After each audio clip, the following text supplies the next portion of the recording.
O programa que será exibido a seguir é de total responsabilidade de seus produtores e idealizadores. Olá, boa noite. Vamos aos destaques do Jornal da Fonte. Balanço do feriadão de carnaval aponta queda no número de mortos, mas aumenta a embriaguez ao volante. Obras da Avenida São Paulo em Aparecida de Goiânia serão retomadas somente depois do período chuvoso. Receita Federal abre prazo para a declaração do imposto de renda. E ainda, sábado, comemoramos o Dia Internacional da Mulher. E a partir de hoje, você acompanha uma série de matérias contando a história dessas guerreiras. Hoje é quinta-feira, 6 de março de 2014. O Jornal da Fonte já está no ar.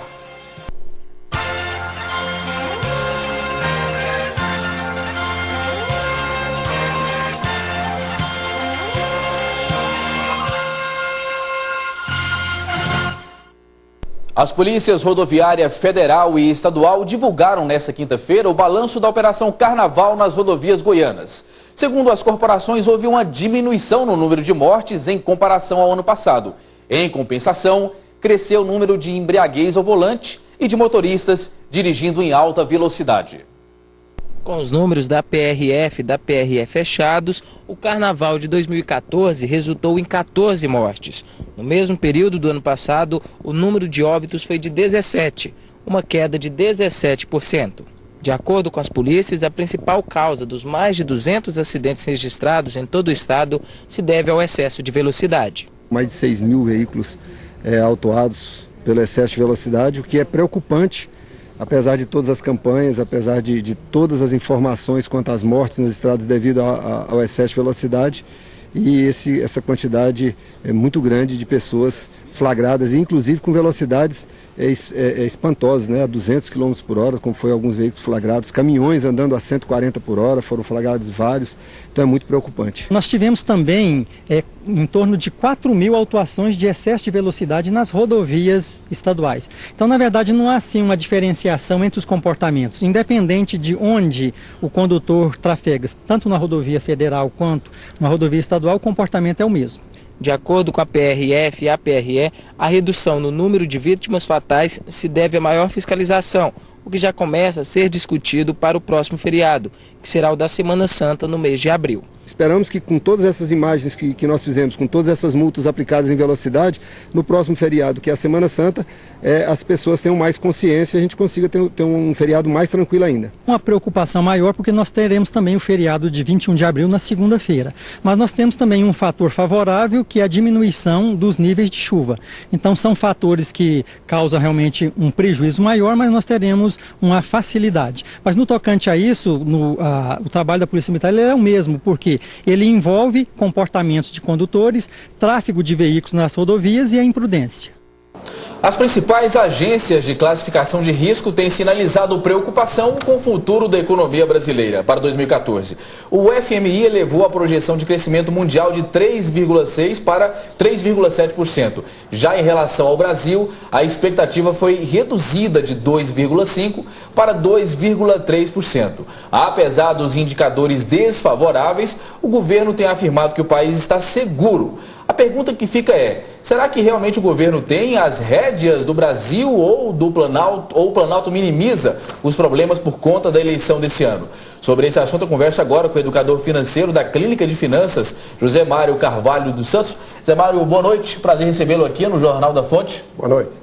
Pois é, José Mário, deixo essa pergunta para você responder. Realmente teremos esse crescimento anunciado pelo governo ou isso foi anunciado aí pelo ministro da Fazenda, pelas autoridades, por causa de ano eleitoral?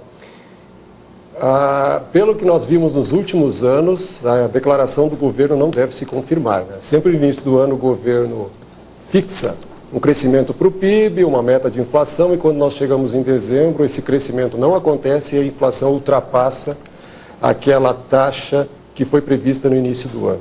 Eu acredito que em função ainda da Copa do Mundo durante o ano de 2014, nós teremos alguns problemas nesse curso até o final do ano e essas previsões não devem novamente se confirmar. Zé Mário, o Brasil que chegou a estar entre as 6 maiores economias do mundo, em um estudo divulgado recentemente, me parece que a Índia e também a Rússia ultrapassou o Brasil. Isso é preocupante, o Brasil está entre as 9 economias, sendo que há alguns anos atrás estava entre as 6? Não, eu não veria como grande preocupação a posição do Brasil nesse ranking, né? O preocupante mesmo é a situação interna que nós estamos vivendo, com um descontrole da população, né? Um descontentamento com relação a alguns fatos que andam ocorrendo, e isso sim traz problemas até para a gestão do país, traz problemas para fazer com que o país volte aos trilhos e a crescer da forma como se espera. Essa flutuação de colocação no ranking das grandes nações, isso aí é uma coisa natural, uma coisa normal. Uma hora você está em quinto, outra hora você está em sétimo, influenciado por uma série de fatores, e eu não vejo com muita preocupação isso. Agora, inclusive o IDH, que é o Índice de Desenvolvimento Humano, não tem nada a ver com esses percentuais, já que o Brasil está entre as maiores economias do mundo, mas o índice, já no ranking de IDH, nós estamos entre as piores. Agora, Zé Mário, o que pode estar propiciando essa redução no crescimento da nossa economia? Você acha que o nosso ministro da Fazenda, o atual presidente do Banco Central, eles não estão dando conta do recado, ou realmente são várias variáveis mundiais que estão fazendo com que nossa economia fique dessa maneira? Muitas variáveis mundiais e muitas variáveis internas também, Segismar. A culpa maior eu não coloco nem na conta do governo federal, do executivo. O nosso legislativo não toma a frente para propor uma modificação nas leis do país, aquelas tão sonhadas reformas, né? Que há décadas nós vemos pedindo: reforma tributária, reforma administrativa, uma reforma do funcionalismo público.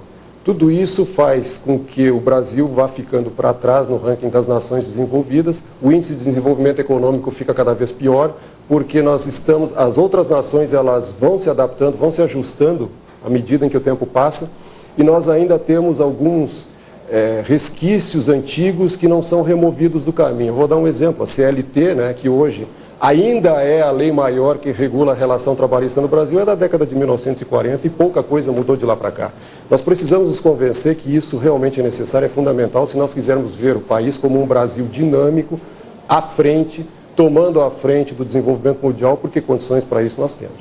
Zé Mário, para finalizar, em ano de Copa do Mundo, o cidadão brasileiro ele tem que se preocupar com essas variáveis, ou muita coisa não mudará nesse ano, no seu ponto de vista, sobre a nossa economia? Eu acredito que o que mudar, infelizmente, deve mudar para pior. Nós temos uma série de despesas a serem incorridas pelo poder público até a realização do evento, e se fala hoje que só a Copa do Mundo já deve ter consumido mais ou menos 80 bilhões de reais. Não esquecendo, novamente, mais um investimento, uma despesa violenta para isso, e é bem possível que a gente não alcance aquilo que o governo está esperando até o final do ano. Muito bem, vamos torcer para que tudo aconteça da melhor maneira possível para a nossa economia, para que o cidadão realmente tenha acesso aos benefícios. Nós conversamos com o educador financeiro Zé Mário dos Santos. Zé Mário, boa noite para você, obrigado por estar conosco. Boa noite, até uma próxima oportunidade. E obras da Avenida São Paulo em Aparecida de Goiânia devem ser retomadas somente após o período chuvoso. Enquanto isso, a população sofre para trafegar no local. O trânsito também está prejudicado. A avenida está interditada desde o fim de dezembro do ano passado e é considerada uma das vias mais movimentadas de Aparecida de Goiânia, já que liga a BR-153 à Vila Brasília. O trecho de 500 metros apresenta rachaduras de grande proporção e o risco de desmoronamento é eminente. Segundo o superintendente da Defesa Civil do município, as obras estão paradas em decorrência de questões climáticas. Nós estamos num período chuvoso e essa obra é uma obra de engenharia, de terraplanagem, onde haverá movimentação de solo. E, como todos sabem, no período chuvoso o nível do manancial oscila, quanto também o solo está instável. Não é possível você colocar maquinário pesado aqui com a incidência chuvosa.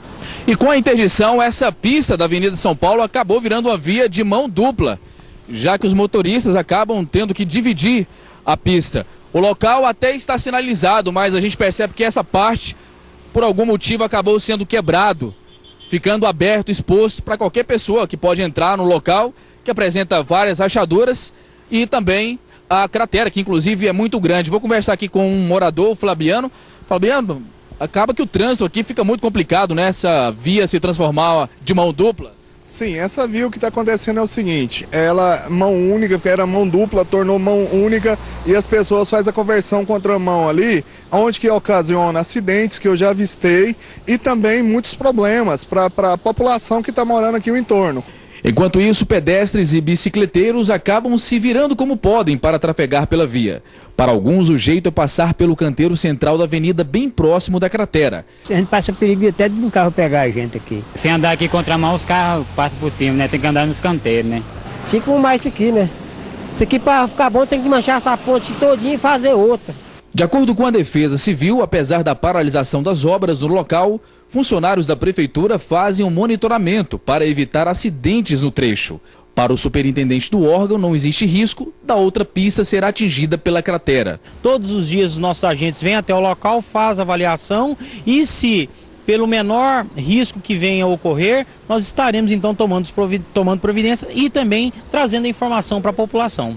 E para quem pensa que o problema atinge apenas motoristas e pedestres, olha a natureza pedindo socorro.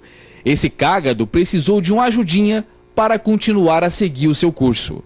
Os estudos, o projeto de engenharia está concluído, então somente agora aguardando que haja aí um período de pelo menos 1-2 semanas de incidência solar mais abundante, para que a gente possa então contar com a colaboração atmosférica e a gente possa ter então o início das obras. A Prefeitura de Aparecida de Goiânia esclarece que o projeto de reconstrução do bueiro celular da Avenida São Paulo já está pronto. O prefeito Maguito Vilela e o secretário de Infraestrutura do município vão assinar amanhã a ordem de serviço de construção.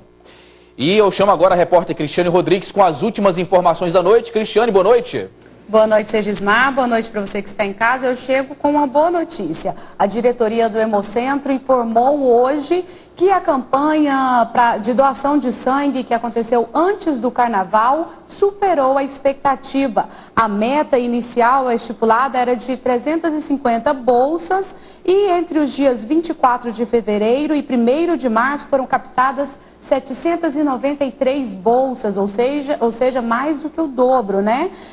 A campanha foi feita em parceria com o Corpo de Bombeiros e, embora o estoque esteja abastecido, a coordenação de captação do Hemocentro lembra que é importante que as doações sejam feitas diariamente para que a demanda seja atendida.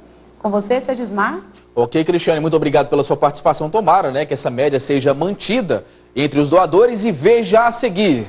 Vereadores começam trabalhos de 2014. Entre as primeiras discussões está a venda de áreas públicas na capital. Continue aqui na Fonte, nós voltamos já.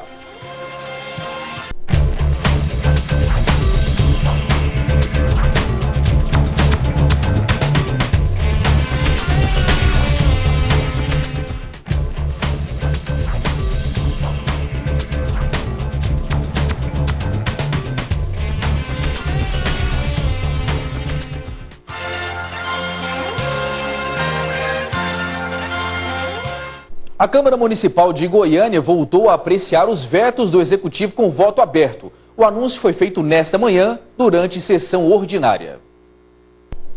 No retorno às sessões ordinárias do Legislativo goianiense após o Carnaval, o presidente da Casa, Clécio Alves, usou da palavra para informar aos demais vereadores sobre a decisão do Tribunal de Justiça em acatar a ação direta de inconstitucionalidade proposta pelo Ministério Público no sentido de tornar aberta todas as votações da Casa de Leis. Essa casa foi a primeira casa legislativa do Brasil a implementar o voto aberto em todas as instâncias. Foi a primeira Câmara Municipal, a primeira casa legislativa. E, infelizmente, houve aquele encaminhamento equivocado e que agora foi feito o reparo não só pelo autor da ADIM, que é o Ministério Público, mas também pelo Tribunal de Justiça, em sintonia com a sociedade. A sociedade deseja cada vez mais transparência. No contato com a imprensa, Clécio Alves também falou sobre a reforma que fará na Câmara, usando recursos do acordo com a Caixa Econômica Federal para que essa instituição financeira gerencie as contas dos servidores do Legislativo goianiense. Nós teremos uma contrapartida de R$ 1.250.000 que a Caixa Econômica Federal estará depositando numa conta especial na Prefeitura de Goiânia, e esse recurso será usado pela Câmara Municipal de Goiânia nessas reformas, que será substituição de móveis nos gabinetes dos vereadores, equipamentos e a pintura do prédio da Câmara. É uma reforma extremamente mínima, retirar goteiras, coisas pequenas e básicas que serão feitas e necessárias também. O contribuinte individual é aquele profissional que trabalha por conta própria, o famoso autônomo. Por exemplo, mototaxista, empresários, entre outros. Para falar mais sobre esse assunto, eu converso agora com o gerente executivo do INSS em Goiânia, Ailton Batista. Boa noite, Ailton. Prazer recebê-lo aqui no Jornal da Fonte. Boa noite, Esmar, e boa noite a todos. Ailton, quem são esses? Nós citamos aí alguns exemplos, mas gostaria que você citasse um pouco mais sobre o contribuinte individual. Não, justamente, contribuinte individual é aquela categoria de pessoas que trabalham por conta própria. Aí nós temos os empresários, né? Aquelas pessoas que prestam serviço eventualmente às empresas, né? E nós podemos incluir, por exemplo, os motoristas de táxi também, as diaristas, né? Então tem várias categorias que contribuem individualmente.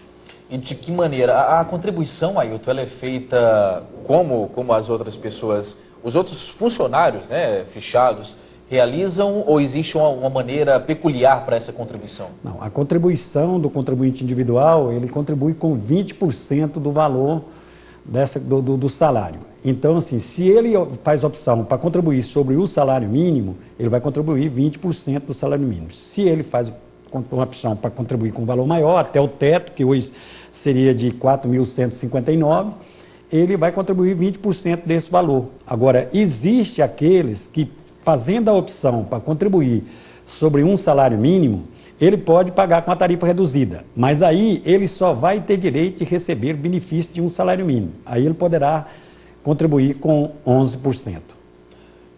Nesse caso, os trabalhadores convencionais já têm um desconto lá do INSS, né, no contra-cheque.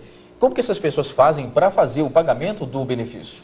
É através da guia da Previdência Social, que nós chamamos de GPS.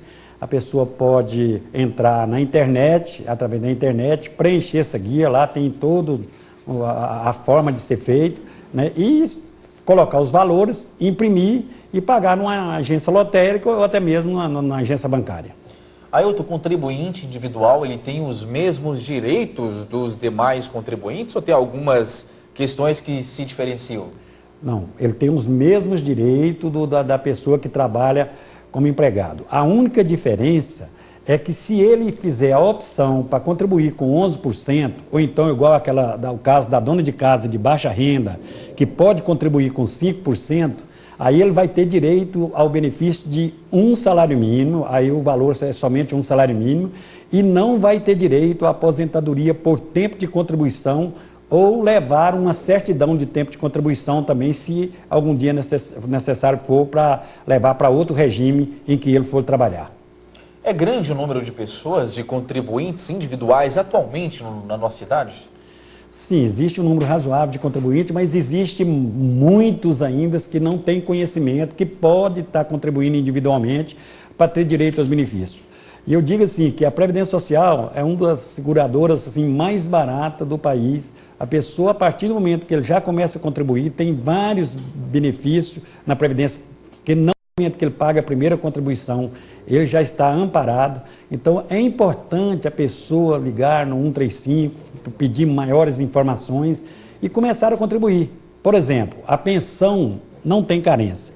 E a pessoa hoje aí está suscetível a pegar uma doença e vir a falecer, ou mesmo um acidente, e deixar de repente seus filhos, a sua esposa ou seu marido desamparado. Porque a pensão hoje, ela tem o direito tanto para o homem quanto para a mulher. Ailton, com relação a... Você falou sobre benefícios, né, sobre questão de carência. O procedimento é o mesmo em casos de acidentes, tanto de trabalho quanto fora do trabalho, para requerer o benefício? Sim, a pessoa para requerer o benefício, no caso do autônomo, assim, no caso do empregado, é a partir do 16º dia. E no caso do autônomo, é a partir da data do requerimento. Ele requereu o benefício, a partir daquela data, ele passa a ter direito ao benefício da Previdência Social. Como que é feito esse pagamento, né? O que você até recomenda para o nosso telespectador que é contribuinte individual? Você acha que ele deve manter um valor mensal, linear, ou Pode haver variações, um mês, por exemplo, ele contribui por um salário mínimo, outro mês ele teve mais ganhos, ele contribui com mais valores. Bom, é interessante a pessoa entender assim, que quanto mais você contribui, é claro que quando você for ter um benefício, vai ser pela média, automaticamente você vai ter um valor maior. Então é importante você que contribui individualmente, se você tem condição, você contribui com um valor maior. Se você no outro mês não tem tanta condição assim, contribui no valor menor. Agora, a média, você vai ver quando você for requerer o benefício da Previdência Social, será feita a média das suas contribuições. Agora, se você tem condição de contribuir no valor maior, é importante que você contribua, porque quando você necessitar, você também vai receber um valor maior da Previdência Social. Ailton Batista, gerente executivo do INSS, esteve conosco falando sobre o contribuinte individual. Muito obrigado pelas explicações. Uma boa noite para o senhor. Boa noite, Ismar. Boa noite a todos os telespectadores e espero vir mais vezes para poder estar repassando aos nossos contribuintes aí mais informações. Nós estaremos aguardando. De volta no Jornal da Fonte, a repórter Cristiane Rodrigues. Cristiane. Eu volto agora com as notícias policiais, Segismar. Um menor de 17 anos foi atropelado quando tentava fugir com uma bicicleta roubada no Jardim Goiás, em Goiânia. O rapaz teria cortado a corrente da bicicleta que estava estacionada em um shopping, no pátio de um shopping aqui da capital. E na fuga se chocou com um carro. O menor foi encaminhado ao Hugo.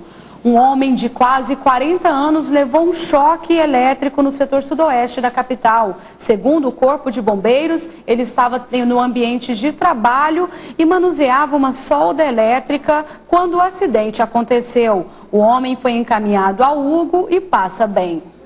Com você? Muito obrigado, Cristiane. Mais um acidente aí envolvendo a parte elétrica. Infelizmente não teve o falecimento. Os ratos são animais comumente encontrados na cidade e o que muita gente não sabe é que os roedores não são nocivos somente quando mexem nos alimentos dos lares. Eles podem transmitir graves doenças. Eles são pequenos no tamanho, mas carregam consigo grandes perigos. Segundo especialistas, os ratos podem transmitir pelo menos 55 doenças ao ser humano. Entre as mais comuns estão a salmonelose, que é transmitida pela bactéria da salmonela, e ocorre quando os ratos entram em contato com a comida nas residências.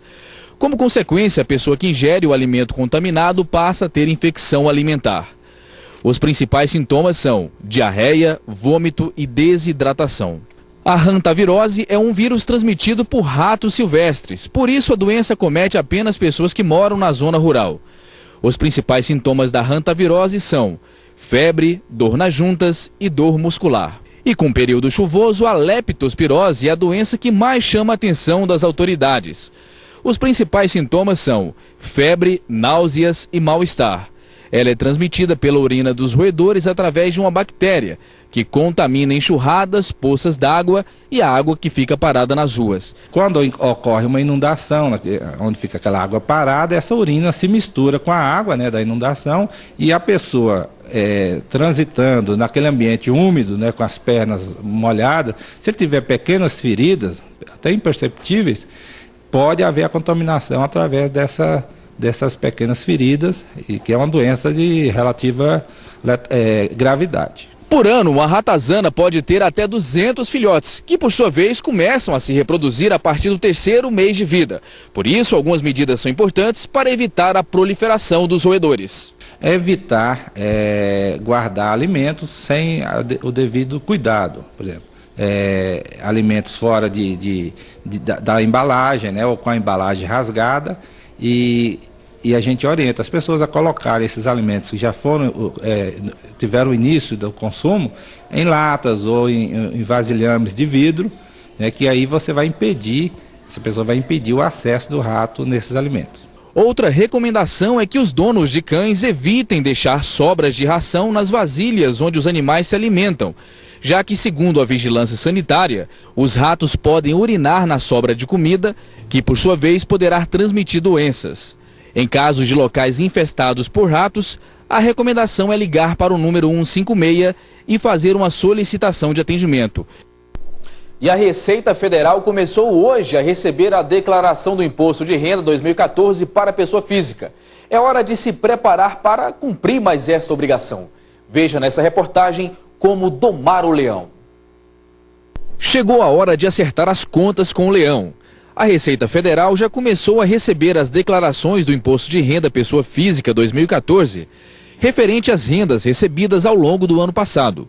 Para fazer a declaração, o contribuinte pode acessar o site www.receita.fazenda.gov.br. O primeiro passo é preencher os dados pessoais e tributários e logo depois é preciso baixar o aplicativo ReceitaNet. É através dele que os dados serão encaminhados para a Receita Federal. A novidade é que a partir desse ano será possível realizar a declaração através de smartphones e tablets. São obrigados a acertar as contas com a Receita pessoas que receberam rendimentos tributáveis superior a R$ 25.661, teve rendimentos tributados na fonte acima de R$ 40 mil, fazendeiros que tiveram receita bruta da atividade rural superior a R$ 128.308 e quem passou a condição de residente no Brasil em 2013. A expectativa é que aproximadamente 800 mil goianos realizem a declaração do imposto de renda em todo o estado, mas é importante que o contribuinte fique atento a algumas questões para evitar de cair na malha fina. O contribuinte evitar a malha fina, ele deve fazer a declaração de forma correta, ou seja, declarar todos os rendimentos tributáveis que ele recebeu no ano anterior, inclusive os rendimentos de dependentes que ele incluir na declaração, e declarar somente aquelas despesas dedutíveis que ele puder comprovar junto à Receita Federal. Lembrando que, no caso de prestador de serviço, pessoa jurídica, no caso de clínicas, hospitais, somente nota fiscal são aceitas, não aceitam recibos. Com o objetivo de evitar transtornos, essa servidora pública costuma declarar seus tributos na fase inicial. Primeiro a gente tem a possibilidade de ter restituição logo no início, nos primeiros lotes, e isso é uma vantagem muito grande. E outra questão é evitar o congestionamento no site, porque quanto se deixa para a última hora, mais complicado fica, e a gente corre o risco de ter que posteriormente na Receita Federal, de não conseguir fazer, a declaração. Quem não entregar a declaração dentro do prazo estabelecido pelo governo federal estará sujeito ao pagamento de multa. A pessoa que não entregar a declaração até às 23 horas e 59 minutos do dia 30 de abril está sujeito a uma multa de 1% ao mês, calculado sobre o imposto de renda devido, sendo que a multa mínima é de R$ 165,74 e ainda vai ter o CPF irregular junto à Receita Federal. No sábado é celebrado o Dia Internacional da Mulher. E a partir de hoje você acompanha aqui na Fonte TV uma série de algumas personagens do universo feminino. Nesse primeiro dia você vai conhecer a história de uma gari que também é cantora. Maria Joselita faz da vassoura e da voz os instrumentos prediletos. Maria Josenilda é uma das muitas mulheres que lutam, sofrem e conseguem vencer as batalhas, conquistando a vitória. Há 11 anos, ela saiu do interior de Pernambuco com destino a Goiás, em busca de uma vida melhor. Como ela conta, as dificuldades foram inúmeras, várias foram as portas fechadas e a vida longe de toda a família não foi fácil de ser enfrentada. Eu dormia no chão. Eu passei fome, eu capinava lote para poder comprar alguma coisa para mim me alimentar. Quando amanhecia o dia, eu procurava jornalzinho assim na lixeira para mim procurar serviço. Aí foi quando eu procurava, não achava, porque muitas vezes eu batia em porta, não achava, as pessoas não me conheciam. A mulher sonhadora, que mesmo em meio aos problemas levava a vida cantando, conseguiu melhorar de vida quando passou em um concurso da Comurg para ser gari. Na época foi em 2006, eu fiz o concurso, eu estava doente, e aí eu pedi para Deus me curar antes deles me chamar, porque eu achava que era difícil eles me chamar eu doente. Aí aconteceu que deu tudo certo, o médico cuidou de mim, e aí eles me chamou na segunda etapa. Na primeira etapa não me chamou, na segunda eles me chamou. Aí eu comecei a varrer as ruas de Goiânia. Mas Josenilda tinha um sonho, ser cantora. E varrendo as ruas de Goiânia, ela espanta a tristeza com a sua voz. A tristeza já passou, a alegria chegou. Deu tudo certo, deu tudo certo. A gari, que chega em casa cansada, não desanima hora nenhuma e conseguiu realizar o grande sonho, gravar o seu primeiro CD com o título Deu Tudo Certo. Deus chegou na hora certa e disse: não fique assim, comigo dá certo. Eu cantando no meio da rua, varrendo, alegre.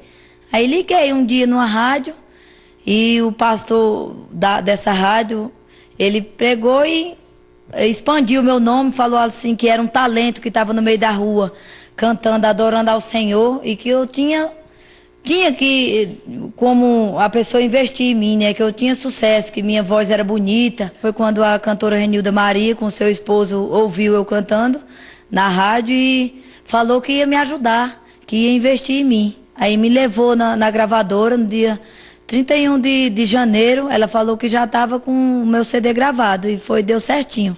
A Gari cantora já tem apresentações marcadas em vários estados. Um deles é em Pernambuco, onde vive a família que não acreditava que ela fosse alcançar o seu objetivo. A todas as mulheres, ela deixa o seu recado. Lutem, levanta a cabeça, vá em frente, vá à luta, porque mesmo em meio às tempestades, às provações, na frente, vocês vão cantar o hino da vitória e vão conseguir igual eu consegui. Hoje eu posso dizer que deu tudo certo. Deu tudo certo, deu tudo certo, agora posso cantar. A tristeza já passou, a alegria chegou, deu tudo certo. Que belo exemplo de superação. E o Jornal da Fonte vai ficando por aqui. Nós voltamos amanhã na sequência. Você fica com o programa Na Marca do Pênalti com Luiz Duarte e toda a sua equipe. Duarte não deu para o Vila Nova ontem, perdeu para a Chata. Vai lutar contra o rebaixamento pelo segundo ano consecutivo. Boa noite a você. Boa noite a você, Sagismar, a todos aqui da Fonte TV, feita só para você. É verdade.